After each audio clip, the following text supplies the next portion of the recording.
Tonight, the youngest victim of the German Christmas market attack has been named. 9-year-old Andre Gleisner died, along with 4 adults, when a car was driven at speed into crowds in the city of Magdeburg. People continue to lay flowers near the site of the attack. A 50-year-old man is in custody. Here, it's emerged that a Church of England priest was twice reappointed to a senior role, despite a history of child sexual abuse allegations against him. The US accidentally shoots down one of its own Navy jets in the Middle East. And in the Premier League, Manchester United suffer a shock 3-0 defeat to Bournemouth. A memorial service is held at Magdeburg Cathedral, attended by Germany's leaders for victims of a Christmas market attack. A 9-year-old is among 5 people killed in that attack. 200 others have been injured. A senior Palestinian official tells the BBC that a ceasefire deal between Israel and Hamas in Gaza is 90% complete.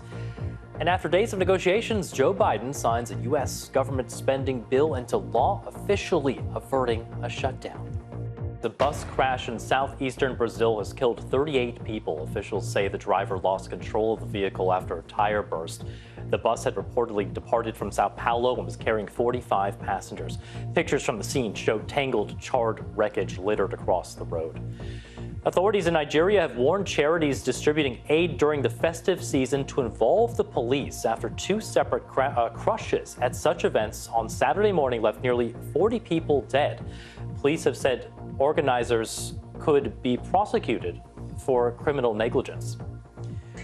Albania's prime minister says the government will shut down TikTok for at least a year, beginning in January. Edi Rama described the social media platform as the neighborhood thug. He's been considering the ban since a 14-year-old student was knifed to death by another student at school last month in a dispute that allegedly began on social media. TikTok said it's seeking urgent clarifications about that proposed ban.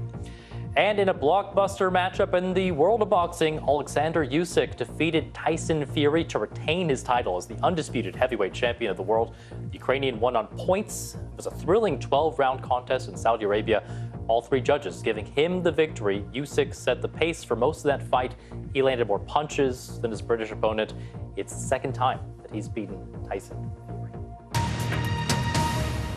Well, Blake Lively has filed a legal complaint against her It Ends With Us co-star Justin Baldoni, alleging sexual harassment and a campaign to, quote, destroy her reputation. According to that legal filing, she accused Mr. Baldoni and his team of attacking her public image after a meeting to address what she described as repeated sexual harassment and other disturbing behavior by Mr. Baldoni and a producer on the movie. Mr. Baldoni's legal team told the BBC that the allegations are categorically false and said they hired a crisis manager because Ms. Lively had threatened to derail the film unless her demands were met. Let's have a look at what the morning's newspapers are saying. We begin with The Observer. The front page is dominated by that attack on a Christmas market in Germany. The Guardian has the headline, Magdeburg mourns Christmas market dead, as people light candles and leave flowers in front of a church in the city close to where the car rammed into crowds. The Observer, sorry, not the Guardian. The Sunday Telegraph this morning is saying net zero grocery tax to push up food bills. The paper reporting a new tax designed to help the government achieve its net zero targets and reduce waste will put up household bills by up to £1.4 billion a year. Obviously not each, that's across the country. But we're going to be talking to Lucy Powell from the Labour government just before 8 o'clock, about 7:45. And a certain festive pint might be off the menu. That's according to the Sunday Times.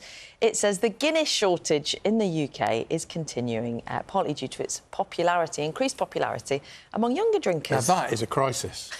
Are you a Guinness fan? Again, never used to be, but latterly I've got a taste for it. Tastes are changing. It's like a meal in itself. I bet you've had a few pints of Guinness over the years, Mike, haven't Yes, you? indeed. What are you implying? Oh, no, I've had a few good nights. Brussels sprouts in Guinness and garlic is a top tip for you. Really? Yeah, soak the sprouts in Guinness and put some garlic on after you've taken them out of the Guinness. Yeah. And there we go. Oh, lovely combination. Yes, All the sprout Old recipes. Heston Blumenthal here. Well, I don't know.